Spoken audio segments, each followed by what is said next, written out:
short video clips, posted them on Vine, on Twitter, these Vine videos. David, I want to play these little videos for our viewers, and then we'll discuss what's going on. Watch this. Here's the first one. And we just see your video, and then your words on the right. Here's a tornado literally right by our home, and you can see that tornado moving close right there. David, are you on the phone? Yes, I'm here. Tell us what it was like. Well, it was very close to our home. I would have been heading north. It would have hit our neighborhood. And I was with my father to go ahead north to try to get to a storm shelter at a grandparent's house. And that's about the time that the storm went east into that Moore neighborhood, with where I went later and took those videos. Here's the second video that you posted. Completely obliterated neighborhood, 2 miles from my home. Describe what we're seeing. Well, I parked my car and walked towards where I saw the police cars and all the people. And I was walking towards the neighborhood, and then, you really see the devastation. That entire neighborhood was leveled. People were running down the street. People were crying. And there's plenty of first responders blocking the roads off and going towards the scene. Here's another one. The middle of a leveled neighborhood. Trapped people are calling for help. You saw trapped people, David? Yes, I heard people calling for help. There was one woman, she just needed help getting out. There was debris over her, but she was unhurt. I did see a young man. He was walking through the neighborhood. He just looked stunned. He had his arms over his head, crying. And the man who told me later that he was pulled out from underneath rubble and he was unhurt, but he was looking at his destroyed house, and he looked like he was alone, looking for family or just anything. You posted this one. This is a very sad one. These men are looking for a lost little boy named Tommy. Did they find him? Do you know? No. I was in the middle of the neighborhood, and a woman ran up, said that the little boy was missing, and he was possibly in one of the homes underneath the rubble. And so this was just a group of men that were helping out, that were organized, and they ran over to on top of the home and were screaming his name, but they didn't get a response from him, and they ran to another area, and I was pretty overwhelmed. That's the time I walked away, when they couldn't hear anything from him. David Massey, thank you very much for sharing these emotional stories, sharing this video with our viewers. Good luck to you. Good luck to everybody in Oklahoma. We're just getting word, by the way, that the Oklahoma Department of Emergency Management confirming that the National Guard in Oklahoma has been activated in response to these tornadoes. We're also getting word that the preliminary rating of damage created by the Moore, Oklahoma tornado is at least an Ef4. That would be 166 to 200 miles per hour. The National Weather Service said this on Monday, an Ef4 tornado, 166 to 200 miles an hour. I want to show our viewers a picture of the Plaza Towers Elementary School in Moore, Oklahoma. Here it is. This is Plaza Towers before this tornado hit this area, and you saw the destruction, the devastation afterwards. Chad, you're with us right now. Our viewers who are just tuning in, they're seeing these awful images, the destruction in Moore, Oklahoma and elsewhere.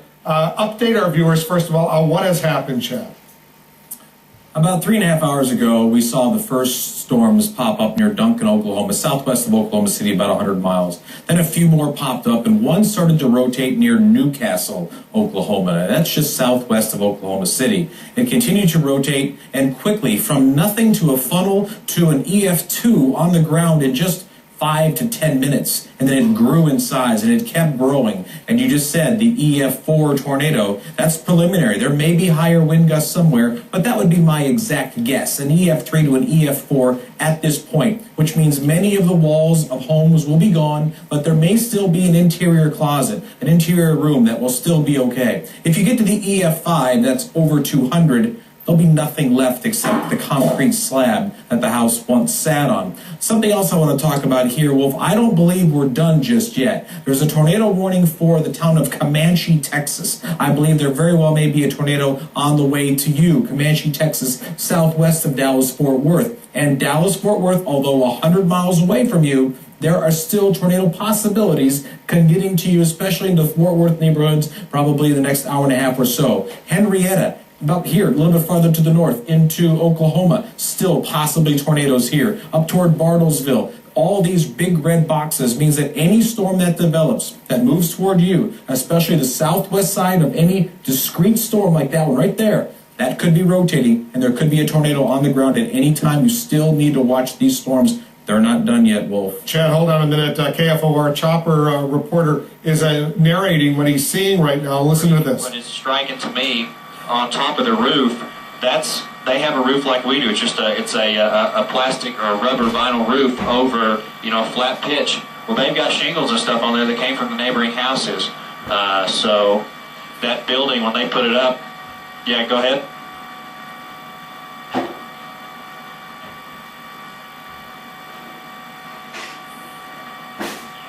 Yep, we'll be on it here in a second. Go to your left, Travis. Keep going left and straight now. It's right at my door. Okay, work it. Zoom out. Right there. There it is. Right there. For rescue workers. We talked to Betsy Randolph with the OHP, Oklahoma Highway Patrol, about 24 minutes ago, according to my notes. And she said responders were having a very difficult time even getting in to the area because I-35, as you had told us before, traffic had been stopped so people couldn't drive into the storm. But then you had traffic backed up for miles with nowhere to go, and now responders can't get through. Yeah, it's a definite, and when we got gas ago, people asked me they're ready to go home, and they said, hey, how can we get out of here? And I said, well, you might just want to, I know it stinks, you got to stay here tonight, but you're going to clog up the roadway with people that need to get on here. It might not be a bad idea just to stay in place. I-35 at Indian Hills Road on the northbound lane is backed up all the way to 110A, which is going to be the Robinson Street exit there in Norman. So traffic is backed up all the way there. I'm looking back to the north, and I'm not really seeing any traffic on southbound I-35, so they have to be backed up or shut down probably about the I-40 to Dallas Junction. So I don't know if they're sending them down I-44 or other ways, or hey, maybe they just stop the roadway completely.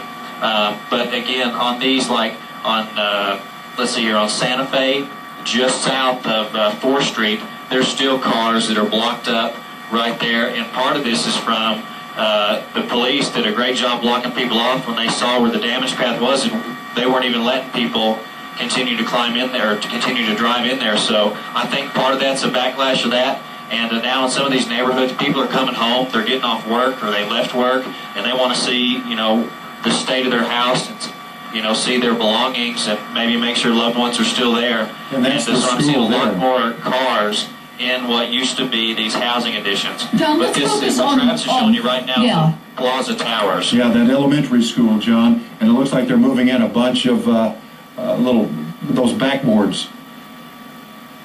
Yeah, that's the... hang on one second, Sure, you go right ahead. Now, Lance West is there on the scene. I'm trying to see if we can see him from this vantage point. You can, if you were with us about 11 minutes ago when we talked to Lance, he said that the authorities there, the search and rescue crews, had set up that yellow tape you see there at the bottom of the screen.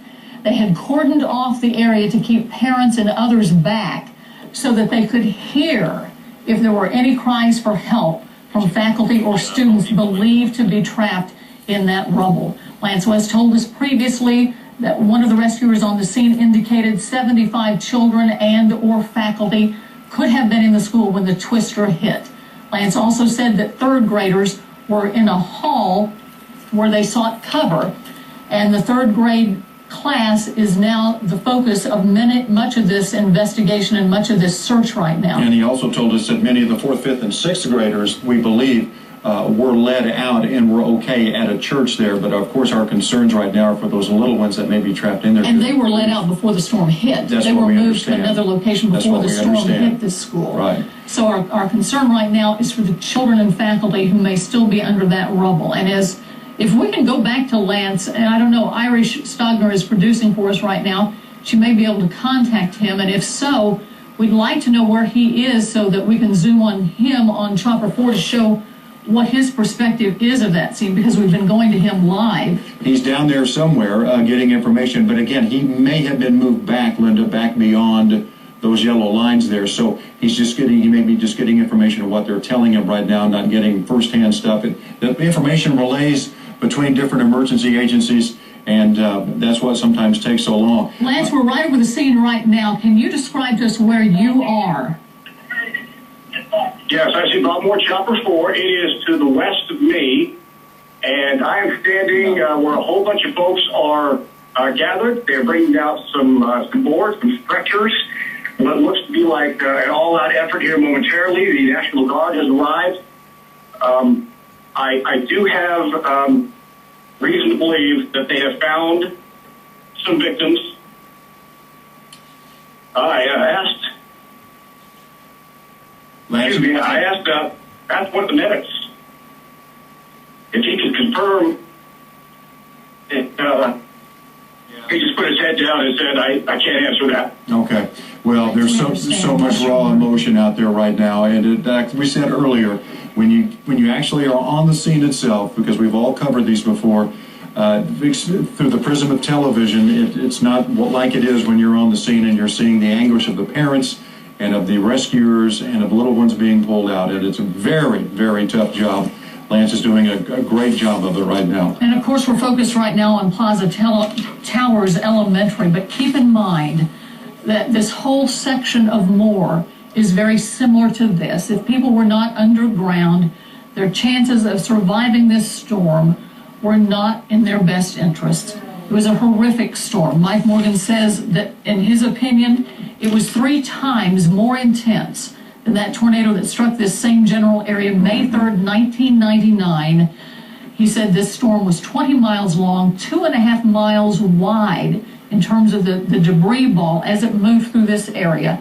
He believes it will probably be designated an F4 or an F5 tornado. And if you look at the damage that we're even seeing from this distance, there's no doubt in your mind that this storm was horrific. Absolutely. As we continue to look at John's shot there from Baltimore Chopper 4, Travis Shutton is running the camera for him again tonight as he was last night. Let's talk to Allie Meyer, who's on the phone. We'll continue to show you the rescue effort here. But Allie is at Eastern and I-240. We're worried about first responders being able to get in, Allie. What are you seeing right now? Are they able to get where they need to go? Yes, Linda and Kevin, I'm quite a bit further north from where Lance of the Chopper is. I was on I-35 southbound, and what they've done is they've shut down I-35 southbound traffic at I-240. They are diverting all I-35 southbound traffic to I-40 east or westbound. They have reserved those lanes, all 4 lanes of southbound I-35 traffic, for first responders only. And I can tell you that those lanes are being used right now. I saw the Edmond Fire Department, their large semi-truck ready full of equipment headed southbound, Midwest City Ambulance, Edmond Fire Department, OHP, and countless other agencies screaming, lights and sirens going, headed southbound to the Moore area. Unfortunately, I just saw 1 northbound ambulance with lights and sirens running. There aren't a lot of ambulances coming out right now with victims. I assume they'd be headed to OU Medical Center for the most critical injuries anyway, but a lot of southbound first responder traffic on I-35. Of course, you know they're going to have a lot of trouble once they get off I-35 and get into those areas of most serious damage. But for right now, I-35 traffic, if you're headed to Norman or south of Oklahoma City, I-35 southbound is not an open road for you right now. They are reserving those lanes for first responder traffic only. And Allie, as you describe what's going on there, let me interject here that when we talked to Betsy Randolph from the Oklahoma Highway Patrol about 35 minutes ago, she said it is an all call for first responders in Moore, Oklahoma. So if you're at home watching this and you have the abilities, and the talents and the knowledge to be of help in this area. And if you are authorized to be a first responder, we ask that you move to that area immediately to help in whatever way you can. Now, we have been focused here for quite some time on Plaza Towers Elementary. This is only one part of a very devastated city.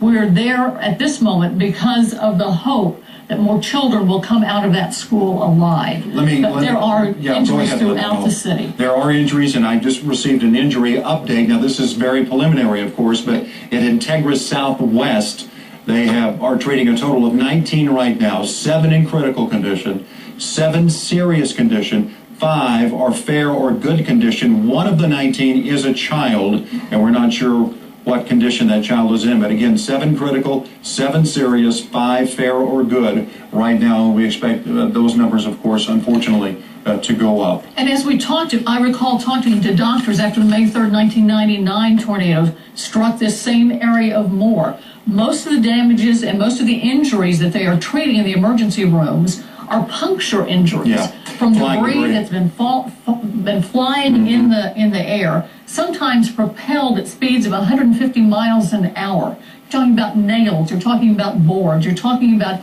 any type of metal that has come loose from these buildings that's now become shrapnel and a million knives flying through the air. There's so many lacerations and other more ghastly injuries from these kind of things. People do survive, but they live with these injuries from now on. Let's go back to John Welsh and Bob Moore, Chopper 4. John, I know you're navigating with a lot of other traffic up there right now, but the situation from where you see it, I know it's very early in the search and rescue, but are you seeing anything that any shred of daylight, any shred of hope out there for those worried about loved ones? We're showing you the Plaza Tower schools right now, and we do have a lot of rescue crews in there, and they have looks like some axes and some other stuff that they're trying to just break through this debris. As you can see, that whole back of the school is just kind of been pushed around to the front. So there's a lot of guys in there, and they're trying to pull a lot, or they're trying to get some stuff out. But as far as seeing people walk out or bring anything out, Kevin, we're not seeing anything. But, again, we're staying right here. There's a lot of traffic. It's picking up in the neighborhoods that people are coming home and looking at looking obviously at the destruction to their homes and all their property there. But that OHP's on scene. They've got both their helicopters doing a great job. They picked up spotters to help search for people on the ground. We're up here higher at 3,500 feet. Zooming using our camera, the lens, to try and help out. I've asked them, hey, if you guys have any areas that you want people to look or that you want us to kind of consolidate our efforts on, just let us know so that we can kind of really help everybody out. That's the name of this game. I don't really care about people seeing pictures of it. My goal right now is to try and help find people in the rubble. So that's what we're trying to do here. The damage is very severe, and this is nothing like I've ever seen before, Kevin. And John Welch, to that end, we're trying to provide people with all the... All right, so there you see what's going on at the Plaza Towers Elementary School. On the right, what it used to look like. On the left, live pictures of the devastation, the destruction. This is a school pre-K through 6th grade. Approximately 500 kids go to this school. And we don't know what's going on underneath that rubble. We do know that a major search and rescue operation is underway right now. These are mostly, they're looking, we're told, for 3rd graders who were not removed before this tornado hit Moore, Oklahoma, which is literally just outside of Oklahoma City, a major city in the Midwest. I want to show our viewers some of the pictures. If you take a look, you can see some of the knapsacks that were hanging. If you look up there near the right, there it is near the right-hand part of your screen. They were just there as this tornado, an Ef4, we're told now by the National Weather Service, with speeds of between 166 to 200 miles per hour. It ripped through this area of Moore, Oklahoma, right outside of Oklahoma City, and literally leveled this elementary school, the Plaza Towers Elementary School. This is what it used to look like. And this is what it looks like right now. Nick Valencia is on the scene for us in Moore, Oklahoma. You're not very far away. Nick, tell our viewers what you're seeing. Well, right in the strike zone, just less than a half a mile away. I can see smoke billowing. When we pulled up on the scene with our crew, there was a young man and his friends looking for a lost loved one. He couldn't even find his house, Wolf. It had been completely blown away. I'm looking at devastation as far as my eyes can see. It appears as though there may be people on the second floor of a house. It looks as though they may be trapped there.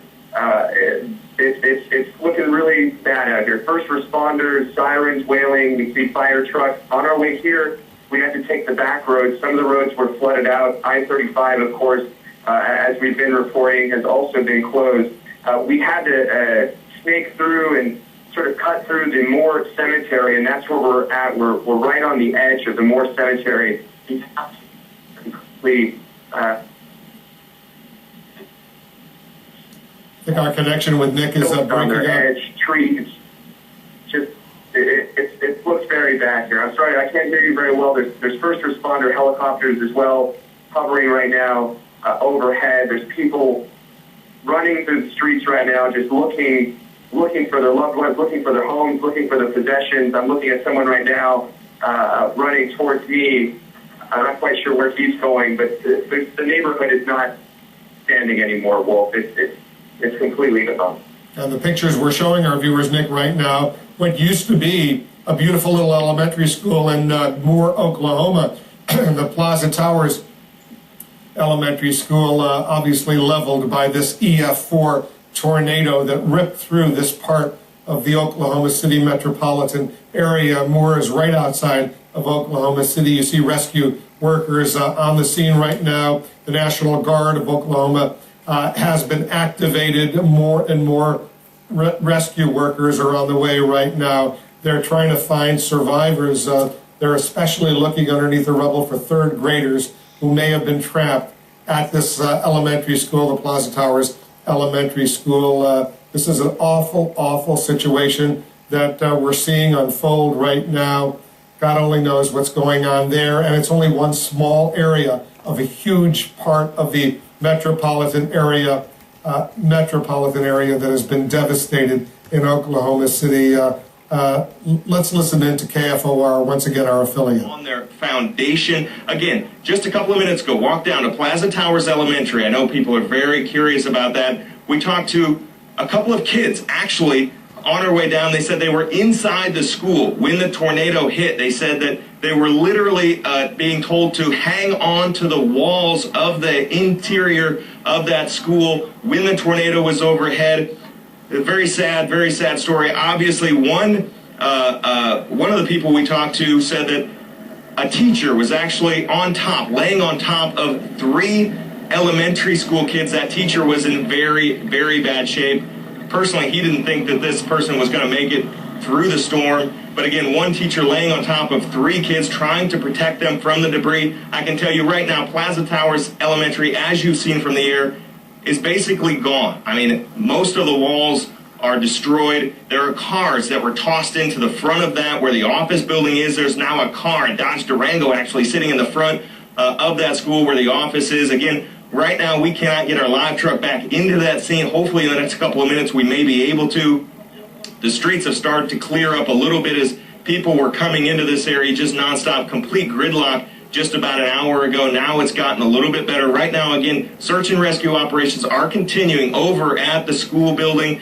I don't know for sure how many kids have been taken out of that school. I can tell you a number of kids were taken out, although when we were out there were still rescue crews that were out on scene attempting to get kids. The last information I heard from scene just about 5 minutes ago, they said there may have been kids that were trapped towards the back of the school in the basement area. Again, right now I don't know how many kids were still in that school, how many got out of the school, but again, we know some of the kids obviously got out of that school because, again, we talked to a couple of them so that some of those kids were safe, escaped injury. Some of the teachers doing their very best try to protect those kids may have been severely injured, maybe even killed in this storm. Again, it's really indescribable when you look around. You do just literally 360 degrees everywhere you look, total devastation in this area. We'll try to have much more as this continues. Back to you guys. Jesse, you have to talk to us about those kids who got out. Now, where were they that they could possibly have gotten out of that debris?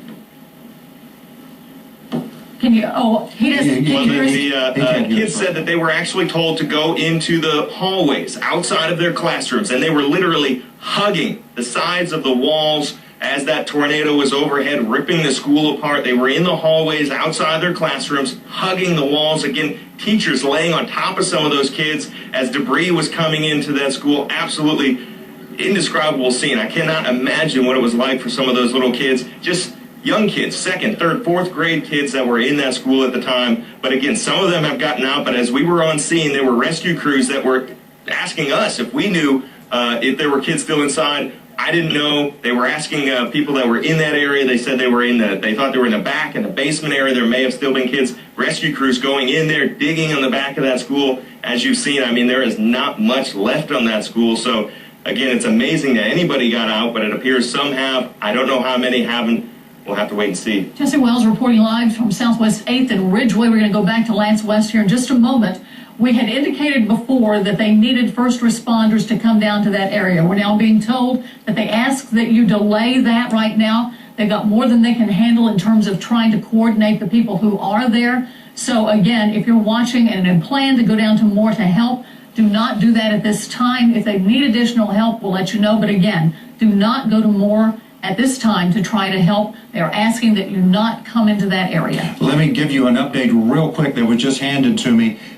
Some students, at least 15 from Briarwood Elementary. Remember, that was another one that was at Briarwood. At least 15 of those students are at 15613 Vicky Drive. 15613 Vicky Drive. At least 15 of those students from Briarwood School are at that location. So if you have students or loved ones involved in that school, 15613 Vicky Drive is where you need to go if you want to try and find them, if you can get there. Of course, the problem is unless they're already in the Moore area, you're not going to be able to get in because they've shut it off to most traffic. Let's go back to Lance West, who is at the Plaza Towers Elementary. Lance, do you have any additional information? Yeah, I'm just outside the yellow tape. I can tell you that Edmond Search and Rescue has joined the effort along with Moore, Oklahoma City, and several other rescue personnel. They brought a dog in, getting ready to do some search and rescue operations. It does look like they've taken some backboards up to the pile of debris. I've seen some firefighters sort of huddled over this mountain of metal and cinder block, and it looks, from my perspective, like they may be communicating with someone. If there is a victim under that rubble, they haven't been able to reach them yet, but it looks from this vantage point like they may be talking to someone trapped under debris. So that's certainly encouraging, an encouraging sign. It is right near that wall that Jesse Wells had referred to where the kids were supposed to have taken refuge from the storm, and it's right in that general vicinity, so there's maybe some encouraging news. I should also mention that right across the street there is a home where about 15 minutes ago, some folks out here heard some cries for help, and there are probably 50 people right now on hands and knees pulling away boards and debris in hopes of finding that person alive. It was about 15 minutes ago. We were over there checking out the situation, and they say they heard some cries for help. We don't have an update on that, but people over there in that direction right now, it looks like they're still there. They're still picking away boards. Again, that's an encouraging sign. So that's the status right now as far as the search and rescue efforts go. We can tell you that since I arrived here, gosh, I guess it's been about an hour and a half ago, they have not pulled anyone out from the school. Early on when we arrived, there was a little boy, probably 8 years old, and a school teacher.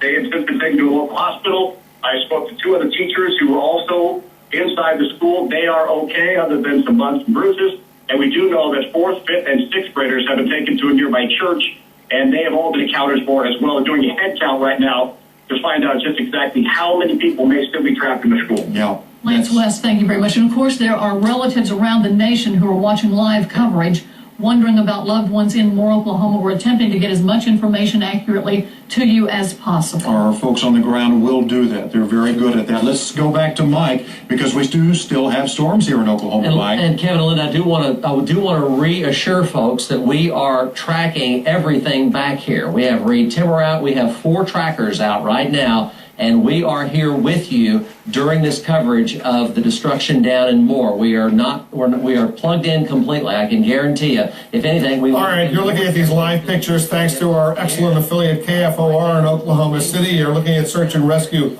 workers. They're trying to recover anyone who may be trapped underneath the rubble. This is the Plaza Towers Elementary School in Moore, Oklahoma. That's a suburb of Oklahoma City. There used to be about 500 kids, students in that school, pre-K through 6th grade. We know some 3rd graders were stuck there. We're hoping they're okay, but you see those rescue workers working feverishly to come up with hopefully some rescues. Not far away, Briarwood Elementary School in Oklahoma City itself, that was hit by this tornado, an Ef4 tornado. That's the preliminary rating of this tornado, Ef4, that corresponds with 166 to 200 miles per hour, and this was a huge tornado, about 2 miles wide. Chad Myers is watching all of this, and Chad, you know this area well. You worked in Oklahoma not that long ago. I did, and to see the damage and the destruction of a school like that. And then as the camera pans over to the neighborhood, and I know we were focused on the school and how bad it was damaged, but when he pans just 100 yards right or left, you see homes that are almost not there. They don't exist. So this school, although taking a direct hit, actually at least has some walls standing. The homes very close have nothing standing. Something else I've noticed, almost scoured the landscape. The grass around the school is gone. The trees are gone. There's nothing left except mud. This had such scour power, literally, that it would take all of the knives and the shakes and the shingles around and scour the landscapes, take the dirt right away and suck it up into the storm, creating all of that debris. This is going to take a very long time, and I know we're focused on a couple of schools, but there are so many homes. We haven't shown it, but there are 1,000 homes that look just like this that must have people trapped inside. This is going to be a long recovery for the people of Moore. Couple things I want to get to you. Henrietta, Texas, just to the east. I want you taking cover. There is still a tornado on the ground with the storm here. There is a tornado possible here to the southwest of Dallas-Fort Worth. That's Comanche, Texas. And the storms aren't lined up yet. We talked to Mr. Bunting from the National Severe Storms Forecast Center, and he talked about how when the storms are alone, when they're just like that, alone, or here, alone, they can spin like a basketball. But when they begin to line up, they don't spin, they just cause wind damage. It's the spin that we're worried about. Even one here, not that far from St. Louis. St. Louis, the city, you were just put under a tornado watch, which means that you need to watch out. Any storm approaching your city could have a tornado in it tonight. Although it's getting dark, it's getting cooler, it's not over. This storm system will continue well into the overnight hours. Those are the dangerous hours. Make sure your NOAA weather radio is turned on tonight. And as you know, it's going to be dark there in Oklahoma City and more the metropolitan area pretty soon. That's going to make the search and rescue operation even more complicated. As much as folks want to go there and help, we're told from the city of Moore to not drive into the damaged areas. They say, quote, our emergency personnel will need access to help victims. If you are not injured, please do not call into 911. We need the lines for injuries. We're also told that President Obama has been informed of what's going on. He and his top Homeland Security advisors through FEMA, they're monitoring the situation. They're receiving updates. Chad, you're getting more information? Well, something that happens when this type of event occurs in a city is that cell phone towers literally don't work. Everyone's trying to call everyone. The best thing you can do to try to get a hold of someone at this point is to try to text them. And then when a small nanosecond opens up on a cell tower, that text will go through. The receiver will get that text and then be able to text you back. Making phone calls ties up a lot of power. Text if you can.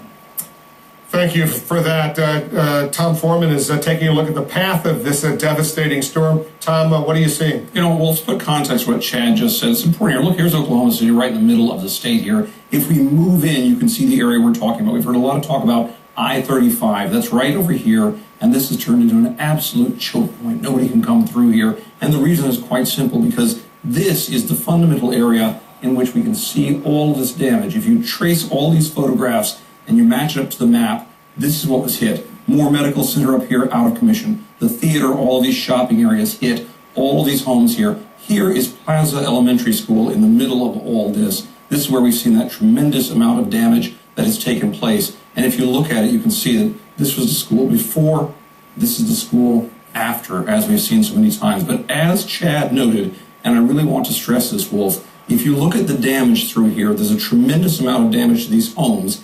And to have a point of reference, this distance from here to here is about a mile, and about a mile over here. In this one block area here are about 1,200 homes around Plaza Elementary School. You go over here to Briarwood Elementary, include this neighborhood over here, you pick up about another 600 homes. We counted these in the satellite image. You move over this way, you get another 500 homes over here, and then about another 1,200 over in this block over here. So you can see how very quickly, Wolf, you reach about 3,500 homes that seem to be absolutely in the area that was just ripped apart by this storm going right through here. All indications are the heaviest damage is in through here. And as I said, about 3,500 homes in there, Wolf. There's going to be a lot of digging out and a lot of assessment of the damage over the next 24 hours. Yeah, that search and rescue operation, as we can see, Tom, already intense. And as you give us good perspective, this is a pretty populated area, pretty densely populated area, one of the major suburbs of Oklahoma City, really literally touching Oklahoma City. Absolutely. This is a suburban area that has, if you were to go driving down the street before the storm, what you would see down this street is all sorts of popular restaurants and hotels and shopping centers. This is a Lowe's over here. There's a post office up here. There's a Bolding's place up here. Here's the movie theaters we mentioned. All of this. That reporter who mentioned a while ago being in the cemetery is right here. So he was right at the epicenter of this damage because, as you know, the school is right over here. So this is an area that is absolutely the heart of suburban America. Lots of people living in there, lots of services in here. And as we mentioned, there's already a choke point over here. It's going to be a real challenge for people there, as it always is in such circumstances, to simply keep these arteries open, to keep help flowing in and out, and helping parents find their children, helping people who need help get out. Wolf? On the left part of the screen, Tom, we're showing our viewers, there it is. These are live pictures coming in from our affiliate KFOR, the Plaza Towers Elementary School in Moore, Oklahoma, one of the major suburbs of Oklahoma City. You see search and rescue workers there. They are on the scene. They're looking for survivors. They're looking for kids. This is a school of approximately 500 students from last year. That's the number of kids that were there, plus educators and administrators. This is a school that literally has been leveled, as you can see, as a result of this tornado, an Ef4 with speeds, a preliminary rating between 166 to 200 miles per hour, ripping through this area. This is an area that has been devastated, and hundreds of homes ripped apart as well. Nick Valencia is on the scene for us in Moore, Oklahoma. Nick, where are you? What are you seeing?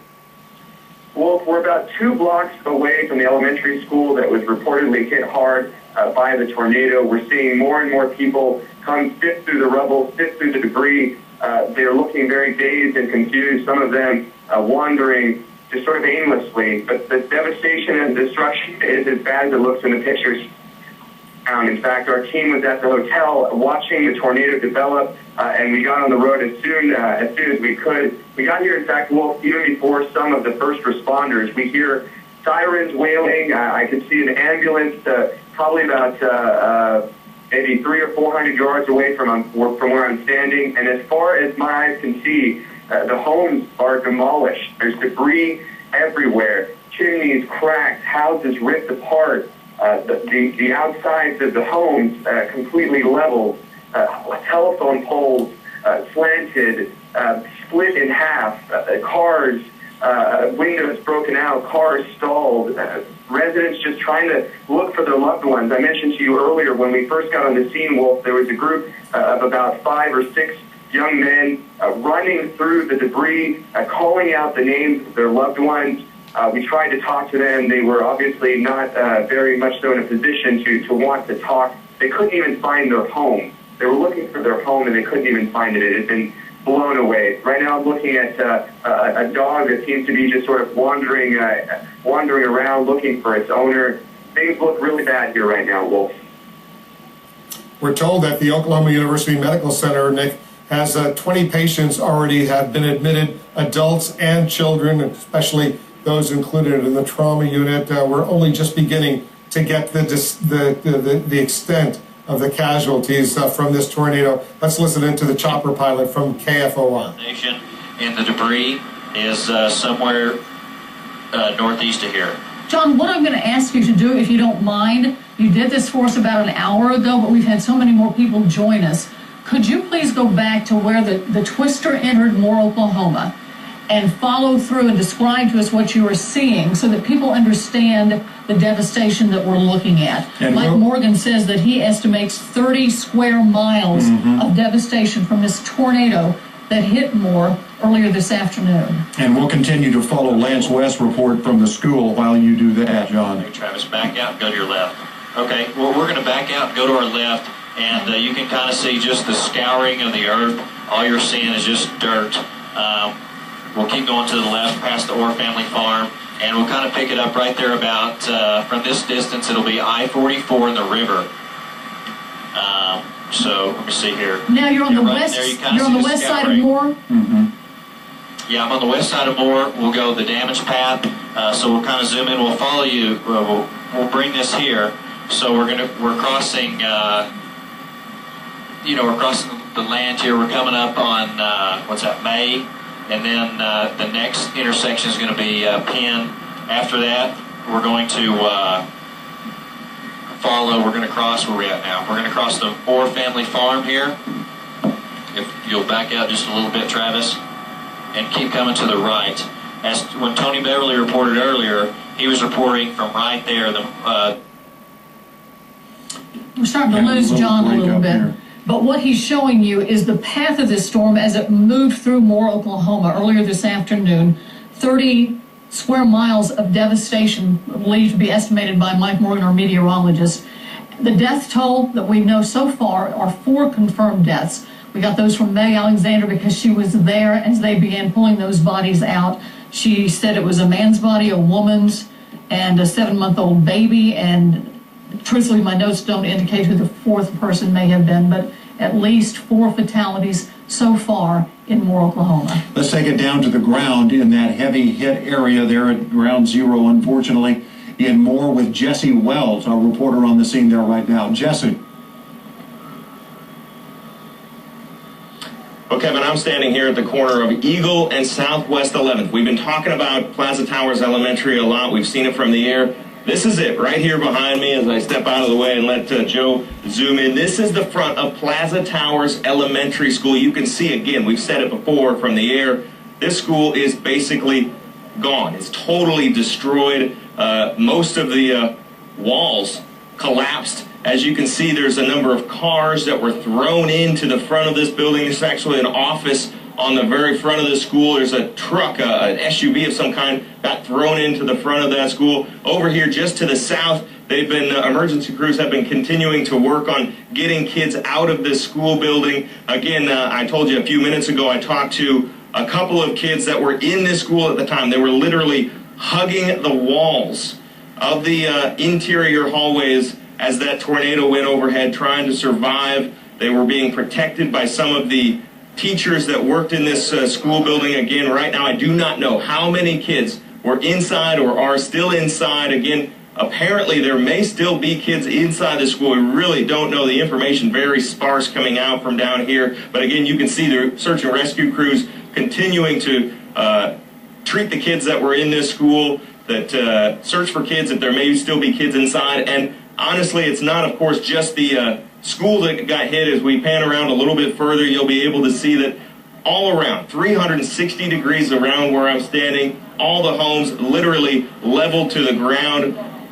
Again, right now, very chaotic scene. People just trying to search through a lot of these homes. Honestly, it's a search and rescue operation out here for a lot of folks. If they have loved ones, if they have friends, they haven't heard from them, they're out here looking around, trying to find out if their family members are still alive. It's really indescribable when you look around. All right, we're going to continue to monitor what's going on. CNN's live coverage of these devastating tornadoes in Oklahoma will continue right after these messages. We'll have the very latest on the school leveled by the tornado.